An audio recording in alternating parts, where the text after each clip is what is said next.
नमस्कार friends, movie studio में आपका स्वागत है। आज हम रिव्यू करेंगे मूवी जोकर फोलियड। तो सबसे पहले तो जो इसका टाइटल है जोकर फोलियड। फोलियड एक फ्रेंच का कोट है। इसका मीनिंग होता है common mental illness between the two people.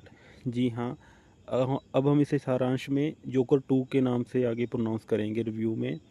तो फोलियड का मीनिंग हो गया आपका common mental illness between the two people, और यही इस फिल्म की कहानी का आधार भी है। तो हम रिव्यू में फिल्म की कहानी बहुत कम सारांश में डिस्कस करेंगे ताकि आपको कोई स्पॉइलर ना मिले, और उसके बाद में इसका रिव्यू, फिर लास्ट में हम इस कैरेक्टर की फ़िलोसफी को भी डिस्कस करेंगे, जिसमें एक छोटा सा स्पॉइलर होगा। अगर आपने फ़िल्म नहीं देखी है तो आप इसको ज़रूर मिस कीजिए, और अगर आपने देख ली है तो आप फ़िलोसफिकल वे में इसको समझने के लिए सुन सकते हैं। तो आइए, पूरे जोश के साथ में मूवी स्टूडियो के इस नए चैनल में हम पहली फ़िल्म जो जोकर 2 का रिव्यू करने जा रहे हैं हमारे इस चैनल पे, आप ध्यान से सुनिए और अपने इसमें कमेंट दीजिए सुनने के बाद। तो फिल्म की कहानी शुरू होती है जेल से, जहाँ पे जोकर 1 की एंडिंग होती है जब उसको पुलिस गिरफ्तार कर लेती है। तो वहाँ पे जेल में हमारा जो कैरेक्टर है जोकर का, आर्थर, उसको लेडी गागा, जो हर्लीन जिसका नेम है, वो प्ले कर रही है, वो उसको मिलती है। तो वहाँ पे इसके साथ में, आर्थर के साथ में, वो अपना पास्ट डिस्कस करती है कि उसके साथ भी कुछ बचपन में ऐसा मतलब उसका पास्ट रहा है जिसकी वजह से मतलब वो आज यहाँ पे है। तो इन दोनों के बीच में एक इमोशनल बॉन्ड डेवलप होना शुरू हो जाता है। यहाँ पे मैं बताना चाहूँगा कि इस फिल्म का जो बेसिक आधार है फोलियड mental illness between the two people, ये इसी के बेस पे सारी कहानी इन लोगों ने लिखी है। और जब वो दोनों एक दूसरे के करीब आते हैं तो वो अपनी बातें एक दूसरे को एक म्यूज़िकल वे में कहते हैं। तो इसलिए डायरेक्टर ने लेडी गागा को इस रोल में लिया है। तो आगे कहानी में ऐसा होता है कि अब ये दोनों एक दूसरे के करीब तो आ गए, तो लेकिन जो जोकर की कहानी है, अब उसको पुलिस ने गिरफ्तार कर लिया है 5 मर्डर्स के लिए। तो कोर्ट रूम ट्रायल शुरू होता है। अब यहाँ पे जो तकरीबन 40 टू 45 मिनट के बाद में, फ़िल्म शुरू होने के 40 टू 45 मिनट के बाद में कोर्ट रूम ट्रायल शुरू होता है। और यहाँ पे जब मैं फ़िल्म देख रहा था थिएटर में, तो मुझे ऐसा लगा कि अब जो है एक इंटरेस्टिंग आगे सीक्वेंस होंगे। बिकॉज़ अगर हम कोर्ट रूम ड्रामास की बात करें, अब जैसे हमारा हो गया पिंक, एक ही बंदा काफ़ी है, तो वहाँ पे उन कोर्ट रूम ड्रामास में अगर हम प्रोसिक्यूशन एंड डिफेंस की बात करते हैं, जब वो आर्गूमेंट देते हैं, प्रोसिक्यूशन जो है हमारा जो अक्यूज़ पे जो आर्गूमेंट देगा, तो डिफेंस उसको ओवरकम करने के लिए अपना आर्गूमेंट देगा। तो उसमें बहुत मज़ा आता है, क्योंकि जब आप कोर्ट्स की जो हियरिंग्स है, अगर हम करेक्टर के साथ में इमोशनली कनेक्टेड है, हमारा करेक्टर वहाँ से बचना चाहिए, हम डिफेंस के साथ में हैं सपोज़ करो, तो हमें मज़ा आएगा कि जो हमारा डिफेंस का लॉयर है उसका आर्गूमेंट प्रोसिक्यूशन के आर्गूमेंट को ओवरकम करे।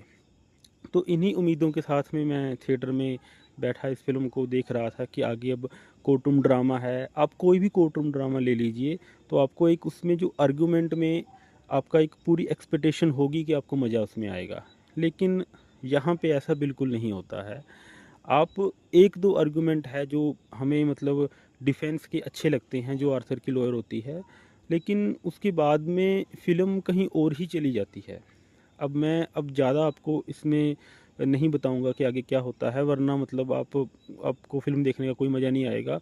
वो तो वैसे भी नहीं आएगा अगर आप बता भी दूंगा तो। बट इन जनरल वहाँ पे आप इस चीज़ को एंजॉय नहीं कर पाती हो, क्योंकि ऐसा कुछ होता ही नहीं है। बात बात में हर 5 मिनट के बाद में जोकर का जो कैरेक्टर है अपनी बातें म्यूज़िकल वे में कहता है, और लेडी गागा का भी जो इसमें रोल है वो भी म्यूज़िकल वे में कहती है। पहले पहले तो ये अच्छा लगता है, जो वो पोइम्स है, वो सारा सॉन्ग्स है एक म्यूज़िकल वे में कह रहे हैं कि चलो ठीक है, एक दूसरे के करीब आ रहे हैं। लेकिन पूरी फिल्म में ही उन लोगों ने हर 5 मिनट के बाद में एक म्यूज़िकल पोइम डाली हुई है ऐसा कहने के लिए। तो वो एक टाइम के बाद में वो इतना ज़्यादा बोर करना आपको शुरू कर देती है कि आप मतलब आपका पेशेंस टेस्ट होता है थिएटर में कि ये हो क्या रहा है, और कोर्ट रूम ट्रायल में कोई मज़ा नहीं आता है। तो मैं अब इस करैक्टर की जो फ़िलोसफी है वो एक्सप्लेन करना चाहूँगा। अगर हम जोकर 1 की बात करते हैं तो उसने 5 मर्डर किए हैं, लेकिन उसने वो 5 मर्डर किन कंडीशंस में किए हैं, उसका पास्ट कैसा रहा है और उसका उस टाइम पे प्रेजेंट कैसा है, उसको समाज में, सोसाइटी में कैसे लोग मिलते हैं जो उसका इस्तेमाल करते हैं, जो उसका मजाक उड़ाते हैं, और उसका पास्ट भी बहुत ज़्यादा सॉर्डेड रहा है, गंदा रहा है। तो क्या इन चीज़ों की वजह से वो आर्थर से जोकर बन गया?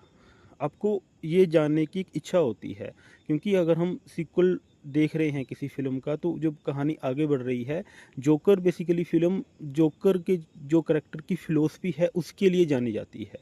लेकिन आपको जो इसका सेकंड पार्ट है, इसमें आपके मन में बहुत सारे क्वेश्चंस होते हैं कि हमें अब इसका आंसर मिलेगा, अब इसका आंसर मिलेगा, बट आई वुड से कि you will be totally disappointed.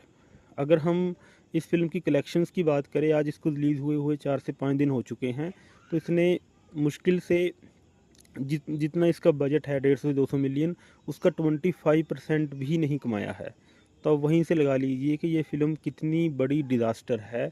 तो मेरा रिव्यू इस फ़िल्म के लिए यही है कि ये जो जोकर जो फ़िल्म थी, जो फर्स्ट पार्ट थी, जो उसका लेवल है, जो उसकी फ़िलॉसफ़ी है, जो उस उसका जो मतलब उसको ये मैच ही नहीं कर पाई है। उसका जो, अगर आगे हम सीक्वल की भी बात करें ना, तो उसका भी एक स्टैंडर्ड होना चाहिए था ना, तो वैसा इसका स्टैंडर्ड है ही नहीं है। डायरेक्टर का विज़न ही कुछ इसमें समझ में नहीं आ रहा है, और जो इस फ़िल्म का क्लाइमैक्स है वो भी आपको इतना ज़्यादा अच्छा नहीं लगेगा शायद, या मतलब ये पूरी फ़िल्म ही डिसअपॉइंटमेंट है। तो मैं इस फ़िल्म को आपको बिल्कुल रिकमेंड नहीं करूँगा। बाकी आपकी मर्ज़ी है अगर आप इसको देखना चाहते हैं। सारांश में मैंने जो इसकी जो कहानी बताई है वो सारा आपको मैंने बता दिया है। इसके अलावा अगर हम टेक्निकल एस्पेक्ट्स की बात करते हैं, सिनेमाटोग्राफ़ी या डायरेक्शन, देखिए सिनेमाटोग्राफ़ी में तो इस फ़िल्म में जेल के सीन्स हैं एंड कोर्ट रूम के जो ट्रायल सीन्स हैं वो हैं। तो आप उसमें तो आप कुछ एक्सपेक्ट इतना कर ही नहीं सकते, कुछ स्कोप भी नहीं था ज़्यादा। आप जेल में या कोर्ट रूम में आप कहाँ पे कैमरा घुमाओगे? तो रही बात म्यूज़िक की, और जो लेडी गागा एंड आर्थर का कैरेक्टर एक दूसरे को बातें पोइम्स के थ्रू या एक लिटिल सॉन्ग्स के थ्रू कहते हैं, वो आपको बोर ही करते हैं, क्योंकि इसमें आप इन दोनों की जो ये केमिस्ट्री है, इसमें आप 1% भी इन्वॉल्व नहीं होते हो। लिटरली आप फिल्म देख लेना चाहे, आप इसमें 1% भी इन्वॉल्व नहीं होते हो। आप एक टाइम के बाद में आप ये सोचना शुरू कर दोगे कि आप ये फ़िल्म देख ही क्यों रहे हैं। आपको इसमें कोई आंसर्स नहीं मिलेंगे, कोई एंटरटेनमेंट नहीं मिलेगा, कोई इसमें आपको सैटिस्फैक्शन नहीं मिलेगा। ये जो जोकर का पार्ट 1 है, ये उसके मुँह पे एक करारा तमाचा है ये फ़िल्म, मेरे अकॉर्डिंग तो। तो इसलिए एक मेरे राय में इस फ़िल्म से दूर ही रहना चाहिए। कुछ हासिल नहीं होने वाला है इस फ़िल्म को देखने के बाद में, कोई एंटरटेनमेंट नहीं होगा।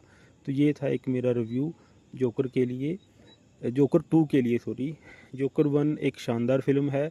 मुझे और पर्सनली ऐसा भी फ़ील हुआ, मैंने 3 साल पहले जोकर देखी थी, कि इस फ़िल्म को देखने की बजाय मैं जोकर जो 1 है उसको दोबारा देख लेता, तो ज़्यादा बेहतर रहता। उसके जो वो सीन्स हैं, उसका जो वो सारा ऑरा है, वो आज भी मेरे ज़हन में है, उसकी फ़िलॉसफ़ी।